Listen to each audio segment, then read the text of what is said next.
3 weeks before my wedding, my HR manager denied my vacation request and told me the system showed I asked too late. I had proof I did not. She smiled anyway and said, if you have a problem with the schedule, you are welcome to follow it exactly as written. I said, okay Cheryl, I will.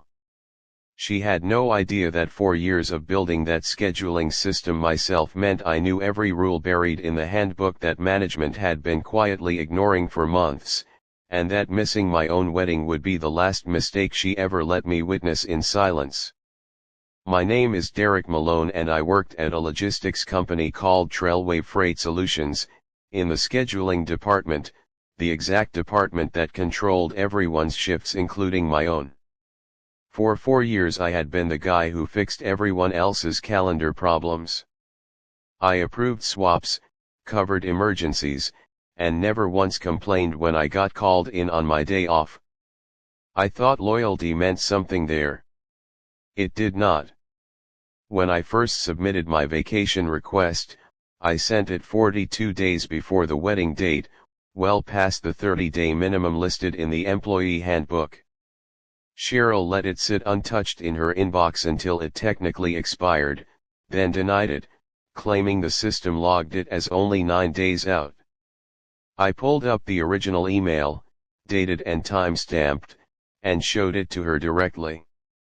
She looked at it, shrugged, and said the system is what matters, not your inbox. Then she told me if I had a problem with the schedule, I was welcome to follow it exactly as written.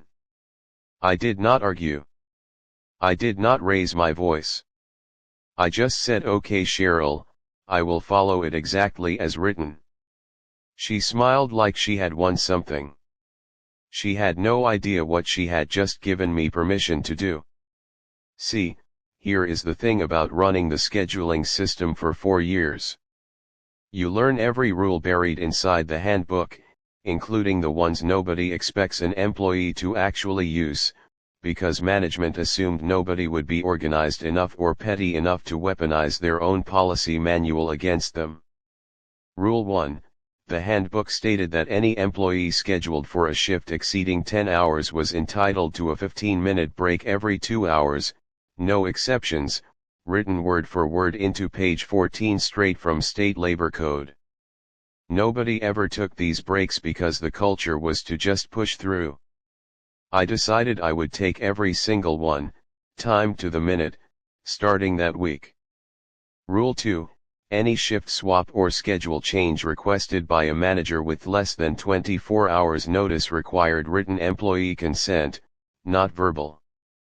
For years, Cheryl and the floor managers had been calling people in with 2 hours notice, and everyone just said yes because saying no felt like career suicide.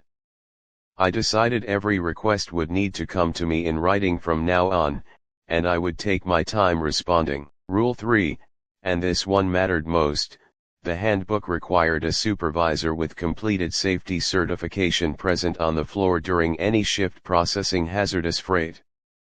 Cheryl and the floor operations manager, a guy named Robert, had been letting that requirement slide for months because getting recertified meant a full day of training nobody wanted to schedule. I happened to know exactly which shifts carried hazardous freight that quarter, because I built the schedule myself. So the wedding weekend came and went without me, because Cheryl's denial stood, and I sat at my sister's kitchen table watching video of my own rehearsal dinner on my phone while co-workers covered for me and told me how sorry they were. I did not cry in front of anyone. I saved that for later. But something inside me went cold and calm is far more dangerous than angry. The following Monday I began following every single rule in that handbook exactly as written, 0 deviation, 0 flexibility, and I documented every instance in writing, time-stamped, saved to 3 different places. Every 2 hours, I took my 15-minute break, no matter what was happening on the floor. If a truck was mid-load, if a manager was mid-sentence giving instructions, it did not matter.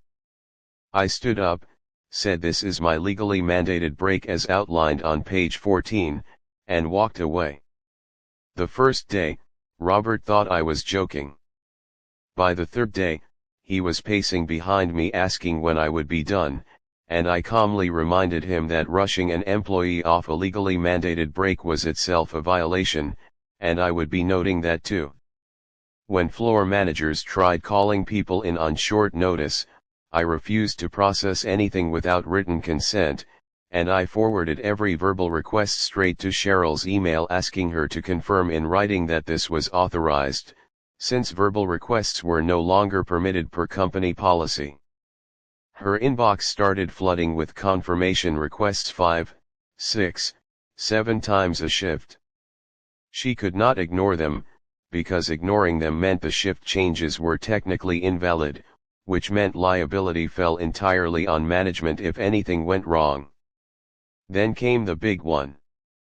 I pulled the shipment manifests for the week and confirmed what I already suspected.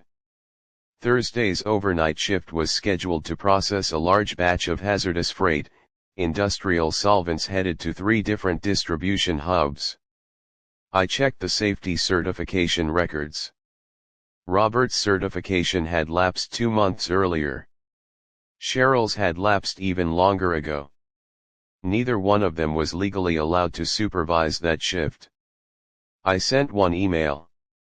I addressed it to Cheryl, Robert, and the regional operations director, a woman named Patricia who almost never got looped into floor-level details because everything usually got handled quietly before it reached her desk. In the email I simply stated that per company policy and state labor code, hazardous freight shifts required a supervisor with current safety certification present on the floor, and that based on my records, no such supervisor was available for Thursday's shift, so I wanted guidance on how to proceed before the shift began. I did not accuse anyone of anything. I did not need to. The email spoke for itself, all true, documented, time-stamped, unbreakable. Patricia responded within 40 minutes, demanding a call immediately. On that call, she asked Robert directly why his certification had lapsed, and Robert stumbled through an answer about being too busy. She asked Cheryl why vacation and scheduling requests had apparently been mishandled for months according to the paper trail I had quietly built during my 2 weeks of by-the-book compliance. Cheryl tried the same system glitch excuse she gave me.